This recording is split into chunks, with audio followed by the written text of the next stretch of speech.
welcome to our Week 12 video blog. My name is Rusty Ray. I'm Kayla Bourne. And today we're going to talk to you about video production. Early on, video production and media production was dominated by the upper class due to cost, equipment, and skill level it needed to produce mass media. So the ruling dictatorship of the capitalist class pretty much told editors, reporters, and big news corporations what to run. And so because of this, news really focused on individuals and instead of the overriding corporations or large systems. And also, news coincides with and reinforces political situations that are evolved by the political elite. And so some of these news that we see, they're very socially constructed. And a lot of themes that we see are patriarchal and sexist. And these patriarchal and sexist narratives are actually inbred with us very early through mass media. As we've seen through the study of the way we expose boys and girls to their sexuality, some of the first images men and women explore when it comes to their own sexuality is how we talk about youth sexual desires. Masturbation, boys' uncontrollable sexual desire is often the butt of many jokes and the root of much scandal on dramas.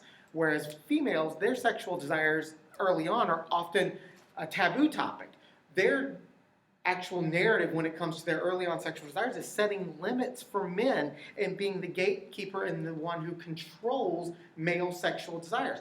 This doesn't change much as we go through the process. As women get older, they're viewed as to be promiscuous or sluts per se if they have sex or even if they express themselves sexually, whereas men who express themselves sexually or talk about being sexual beings are considered to just be sowing their oats.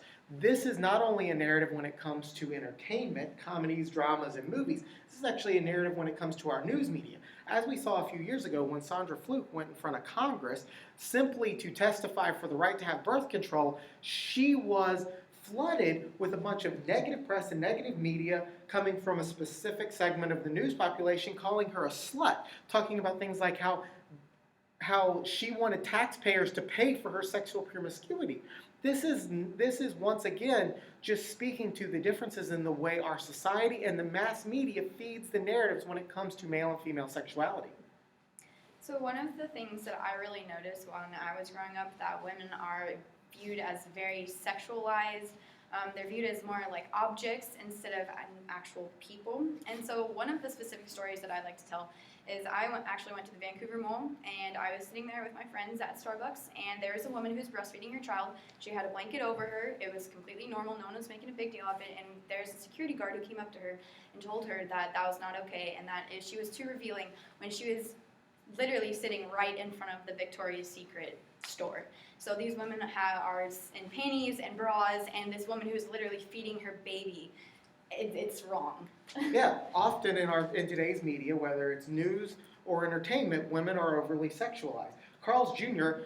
uses women in bikinis, models, scantily clad, eating greasy, nasty, disgusting burgers to push their product. Men, we should be offended by this because it speaks to almost the way they bait us, that actually by tapping into sexual desires, uncontrollable sexual desires, again, the narrative the media feeds us, is that it will sell product. This is something we really should take offense to.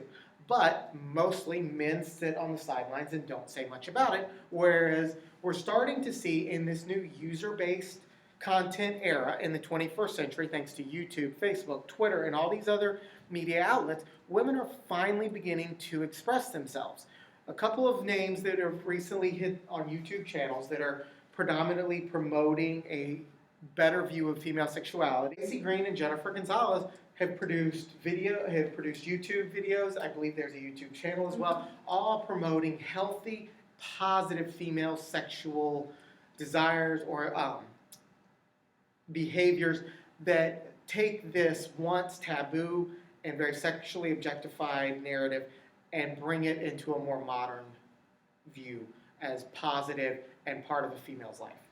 So thanks to the rise of the new user-generated media, specifically from YouTube and other social media platforms, it's really given a rise to a sort of movement for women or women's sexuality movement. Thank you for listening. My name is Kayla Bourne. And I'm Rusty Ray, and I hope you've enjoyed our Week 12 video blog on production. Thank you.